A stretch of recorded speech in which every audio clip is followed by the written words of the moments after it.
Ang pelikulang ibabahagi ko ngayon ay ang American action drama movie na The Covenant na ipinalabas noong 2023. Noong nakapasok na ang mga Amerikano sa Afghanistan, maraming kinuha ang US na mga Afghani para maging mga interpreter. At ang magiging kapalit nito ay US visa at manirahan na sa Amerika. At isa ang unit ni Sergeant John na magkaroon ng interpreter dahil trabaho nila ang maglocate ng bomb factory ng mga Taliban. Ngunit sa kasawiang palad, nasawi ang kanilang interpreter sa isa nilang operasyon. Kaya dito nakilala ng sarhento ang bago nilang interpreter na si Ahmed. Ayaw makatrabaho ng ibang unit ang lalaki dahil sa attitude nito. At nalaman niya na dati itong mekaniko ng sasakyan at dahil umano sa pera kaya pumasok ito sa ganitong trabaho. Mapanganib raw pero kailangan nito ng income. Kaya sinabihan niya itong kasama na umano sa serbisyo nila ang panganib. Unang sabak ni Ahmed sa trabaho, mali ang intel ng sarhento kaya wala silang nakita sa location. Kaya ng sumunod na araw, nag-report si John sa kanyang commanding officer na si Colonel Brooks. Ilang araw na umano silang lumalabas at nanganganib pero wala silang output dahil puro mali ang infos ng intel sa kanila. Kasunod nito ay binigyan siya ni Sergeant Declan ng isang suspect na positibong itinuro ng intel na may nalalaman sa paggawaan ng bomba ng mga Taliban. Maya-maya lang ay pinakita niya kay Ahmed ang picture. Kilala umano ito ng interpreter. Kaya kinagabihan, nagsuot sila ng local outfit at pinuntahan agad nila ang kinaroroonan ng suspect. Nang masigurong ito na nga ang hinahanap nila, mabilis nila itong kinaladkad papasok sa van. Bago pa man makipag-negotiate si Ahmed, minura at pinagbantaan siya ng kaharap na uubusin umano nito ang pamilya niya. Dahil isa umano siyang traidor sa kanilang lahi. Kaya sabi niya kay John na kailangan na nilang bayaran ng lalaki para magsalita na ito. Pumayag naman ang sarhento, ngunit nakukulangan pa ito sa kanilang binigay. Ayaw pa sanang magdagdag ni John hanggat hindi nila makuha ang location ng mga factory. Ngunit para mapadali ang kanilang layunin, nagtapon na ulit si Ahmed ng pera. Dito nagulat ang sarhento. Kaya pala hindi kinukuha ng ibang unit ang interpreter dahil may katigasan ito at gumagawa ng sariling desisyon. Nang pulutin na ng lalaki ang pera, sinabi na rin nito ang nalalaman tungkol sa dalawang factory ng Taliban. Pagbalik nila sa camp, tinanong ni John ang kasama kung ano-ano pa ang sinabi ng suspect kay Ahmed. Dito niya nalaman na magkakilala pala ang dalawa. Na drug dealer pala si Ahmed sa mga Taliban dati pero sa di malamang dahilan. Pinatay ng mga terorista ang anak nito kaya may galit ito sa grupo. At ang pagbabanta ng suspect sa pamilya nito. Hindi natuwa ang sarhento sa nalaman pero wala na rin itong magawa. At bago natapos ang gabing iyon, pinagsabihan ni John si Ahmed na wag na nitong ulitin ang hindi pagsunod sa kanyang order. Sagot ng interpreter na naintindihan umano nito ang trabaho at gustong result ng sarhento. Saka ito humingi ng pasensya sa ginawa. Dahil aprobado na ng colonel ang kanilang operasyon, nag-discuss na agad sila sa mga dapat gawin at kung saan dadaan. Uunahin nila ang mas malapit na factory. Ngunit nagsuggest ang isa niyang tauhan na dumaan sa ibang ruta dahil nasira umano sa landslide ang kalsada na tinuro ng mapa. Nagduda si Ahmed sa narinig pero hindi na muna siya kumibo. Pinaniwalaan nila ang suggestion ng kasama kaya umalis na ang buong unit. Pero paglipas ng ilang minutong paglalakbay, dito na sinabihan ni Ahmed ang sarhento na ihinto muna ang sasakyan. Ayaw sanang makinig ni John sa interpreter pero tumigil din sila. Dito siya sinabihan ni Ahmed na masama ang kutob nito sa dadaanan nila. Hindi umano apektado ang lugar noong nagdaang landslide, pakiramdam nito delikado sila. Lumingon siya sa lalaki at sinabihan na mag-translate lang ito, wala na itong pakialam sa operasyon nila. Ngunit natigilan siya nang sumagot si Ahmed na mag-interpret ang trabaho nito. Dahil dito, inutusan niya ang dalawang tauhan na tingnan ng unahan kung may makita ba silang kain na hinala. Nagutos din siya na tawagan ang base para matingnan sa satellite kung anong meron sa dadaanan nilang kalsada. At sa lahat ng kanyang tauhan, ang nagsuggest lang ang nagtaka bakit sila tumigil. Safe naman umano ang daan. Ilang saglit pa ay walang nakita ang dalawa sa kabilang bahagi ng kalsada at wala ring na-capture ang satellite. Ngunit bigla silang nagulat sa ginawa ni Ahmed sa isa nilang kasama. Binasag nito ang mukha at tinutukan ng baril. Sabi nitong traidor umano ang tauhan niya. Kalaunan ay binigay din ni Ahmed kay John ang baril. Habang nakahiga pa ang tauhan niya, may sinabi itong Afghani, na ayon sa translation ni Ahmed, hawak umano ng mga Taliban ang pamilya nito. Kasunod nito ay nakatanggap sila ng intel galing sa kampo na kumpirmadong may mga teroristang nakaabang sa kanila. Dahil sa nangyari, na-impress sila sa ginawa ni Ahmed. Sunod umano nilang salakayin ang pangalawang location ng factory. Medyo malayo umano ito sa kampo kaya nanghingi ng air support si John sa colonel pero ayaw nitong magbigay ng helicopter. Kaya ng sumunod na araw, 3 oras nagbiyahe ang unit para sa operasyon sa second factory. Maya-maya pa ay naabutan nila ang ilang kalalakihang nagtatrabaho dito. Nang kausapin ni Ahmed ang may-ari ng lupain, sabi nitong matagal na umanong hindi nag-ooperate ang minahan. At may itinuro itong isa pang plantation sa di kalayuan na sigurado umanong may kampo ang teroristang grupo. Ngunit sinabihan ni Ahmed si John na nagsisinungaling umano ang may-ari, mukhang may tinatago umano ito. Dahil dito, nag-utos ang sarhento na kailangan nilang halugugin ang minahan. Lingid sa kanilang kaalaman, may isa palang nagmasid sa kanila at tumawag na ito sa leader para magpadala ng backup. Kaya walang kaalam-alam ang sarhento na may masamang mangyayari na nag-aabang sa kanila. Ginalugad pa nila ang loob ng minahan. At ilang sandali ang lumipas, natagpuan nila ang isang container na may nakaimbak na mga baril. Natagpuan naman nila sa likurang bahagi ang may kalakihang tent. Tahimik nilang nilapitan ito at dito nila natagpuan ang iilang Taliban na kasalukuyang tinotorture ang isang lalaki. Dahil dito nagutos agad si John na mag-request ng backup. Saka mabilis nilang inatake ang mga Taliban. Bago sila umalis sa tent, naglagay muna ng time bomb ang sarhento para sirain ang raw material sa paggawa ng bomba ng mga terorista.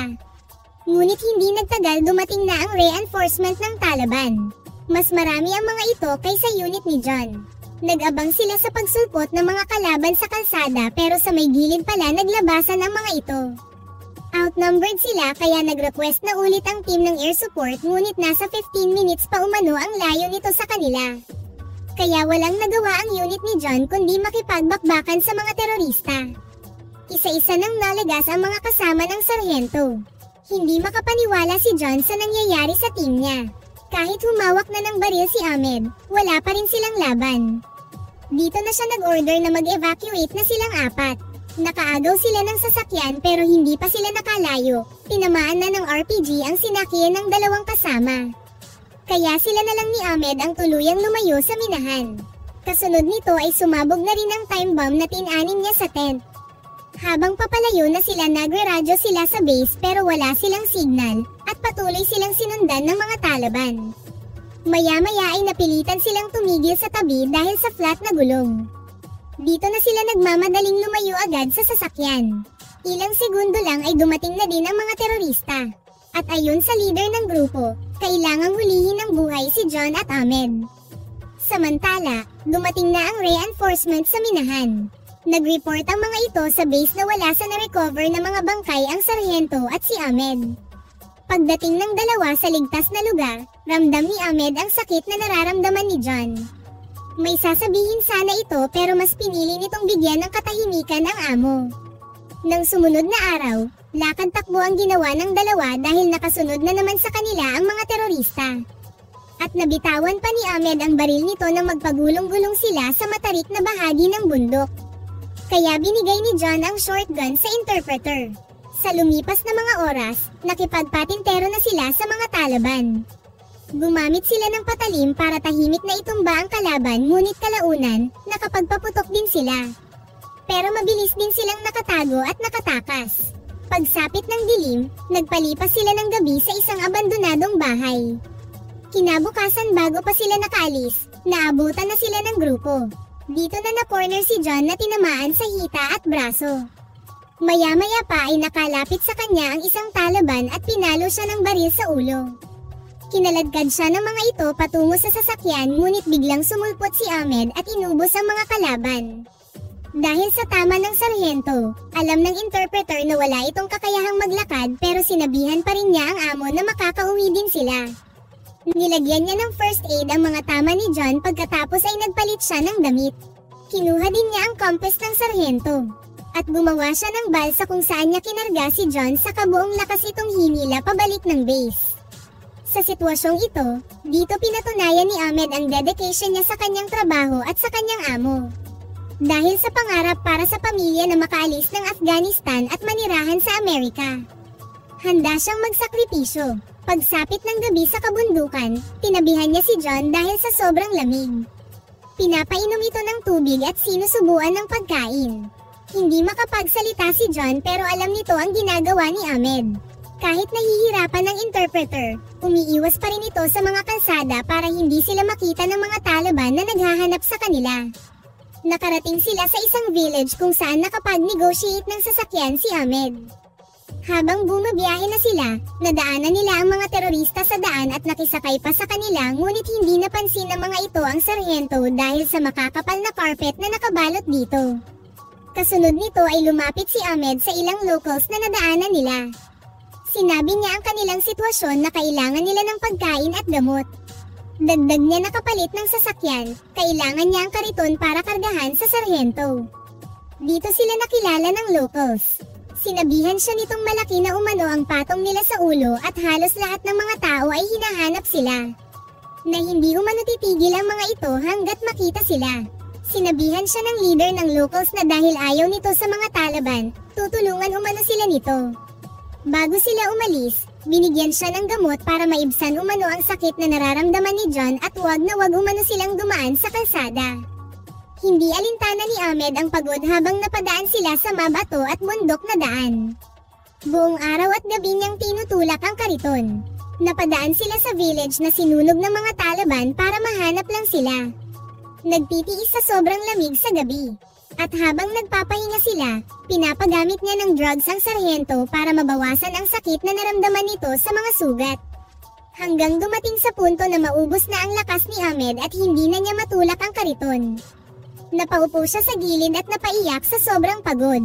Pero nang makapahinga na siya, nagumpisa na naman silang maglakbay. At pagdating nila sa tuktok, napangiti na siya nang makita ang US Air Base.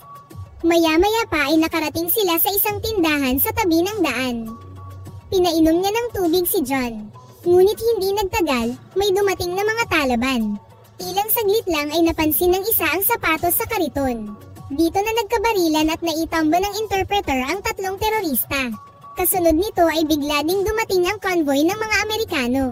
Hinuli ng mga ito si Ahmed at tinuro nito si John. At iyon na ang huling araw na magkasama ang dalawa. Paglipas ng 4 na linggo, nagising si John sa isang hospital sa US. 3 linggo pa ang lumipas, gumaling na ang sarhento at nakauwi na ito sa bahay. Dinalaw siya ni Declan kaya dito niya nalaman na nagtatago daw umano si Ahmed dahil sa malaking patong nito sa ulo. Galit na galit umano ang mga Taliban sa pamilya ng interpreter dahil nagmukha itong bayani sa pagtulong sa kanya. Bago raw ito maisyuhan ng visa, kailangan umanong mahanap muna ang lalaki. Alam umano ng kapatid nito ang pinagtataguan ni Ahmed pero hindi raw ito magsasalita hanggat hindi lalabas ang visa ng interpreter. Kaya paglipas ng mga araw, walang humpay ang pagpa-follow up ni John sa visa ni Ahmed at ng pamilya nito. At simula noong makalabas na siya ng hospital, halos gabi-gabi niya napapanaginipan ang nangyari sa kanilang dalawa ni Ahmed. Na kahit nasa kariton siya ng mga panahong iyon, gising ang diwa niya at alam niya ang sakripisyo ni Ahmed sa kanya. Na pwede siyang iwan nito, pabayaan sa gitna ng bundok at hayaang mahuli ng mga Taliban. Pero hindi ito ginawa ni Ahmed. Nagpatuloy itong magpapahirap sa kanya, pinagtanggol pa siya sa kahuli-hulihan hanggang sa makuha siya ng mga kasamahang sundalo. Kaya wala raw umano siyang karapatan na tumigil hanggat hindi lalabas ang visa ng buong pamilya ng Afghani. Todo suporta din ang asawa niya sa kanyang pag-follow up. Isang gabi, galit na galit siya dahil sa tagal ng proseso at wala pa ring nangyayari sa pag-a-apply ng visa ni Ahmed. Dahil sa frustration, sinabihan niya si Declan na nakapagdesisyon na siya na mismo ang kukuha kay Ahmed sa Afghanistan. Hindi naman kumontra ang sarhento sa plano ni John. Bagkus, nagbigay pa ito ng isang private na grupo na may kakayahang tulungan siya. Magagaling umano ang mga ito sa bakbakan. Samantala, patuloy ang paghahanap ng mga Taliban kay Ahmed kaya palagi itong tinutulungan ng kapatid at nililipat sa ibang lugar. Balik sa California, dumating na ang araw na magpapalam na si John sa asawa. Sinabihan siya nito na noong panahon na nagtatago sila ni Ahmed, Tanggap na umano nilang patay na siya. Na hindi nila akalaing babalik pa siya pagkalipas ng 3 linggo niyang pagkawala. Kaya utang umano nila ang buhay niya kay Ahmed. At dahil dito, isasanglaraw nila ang kanilang bahay, kukuhanin ang visa ng pamilya ng interpreter at hahanapin niya ang mga ito sa Afghanistan. At uuwi siyang buhay. Makakauwi umano siyang buhay ang mariing sabi ng asawa niya. Nang sumunod na araw, pinatawag siya ni Colonel Vok sa California Air Base. Para sabihing may official complaint umano sa pagwawala niya tungkol sa pag-process sa visa. Ngunit hindi natinag si John. Gagawin umano niya ang lahat para makuha ang visa ni Ahmed. Sinumbatan niya ang Colonel tungkol sa pagligtas niya sa buhay nito 8 taon na ang nakalipas. Malaking utang umano yun kaya dapat magbayad umano si Colonel Vok sa pagkakautang. Kaya kailangan itong mailabas ang visa ng Afghani. At iyon din ang magiging kabayaran ng kanyang utang kay Ahmed. Na yun lang umano ang natatanging gamot para makatulog na siya ng mahimbing sa gabi. Kinabukasan, nagpaalam na siya sa kanyang asawa at mga anak. At ilang oras ang lumipas, dumating na siya sa Afghanistan. Sinalubong siya ni Parker ang head ng private group na nirekomenda ni Sergeant Declan. Ngunit isang problema ang sumalubong sa kanya. Kailangan umano niyang mag-antay pa ng 3 araw bago magumpisa ang operasyon nila kay Ahmed. May urgent mission umano ang grupo ni Parker na hindi nila matanggihan. Pero hindi na makapag-antay si John. Kaya sinabihan siya ng kaharap na kung gusto umano talaga niyang hanapin ang interpreter ngayon, mag-iisa lang umano siya. At kung mahanap na niya ito, magradyo siya sa base at magpadala agad ng rescue mission si Parker. Walang nagawa si John kundi mag-take ng risk kaysa mag-antay pa ng 3 araw.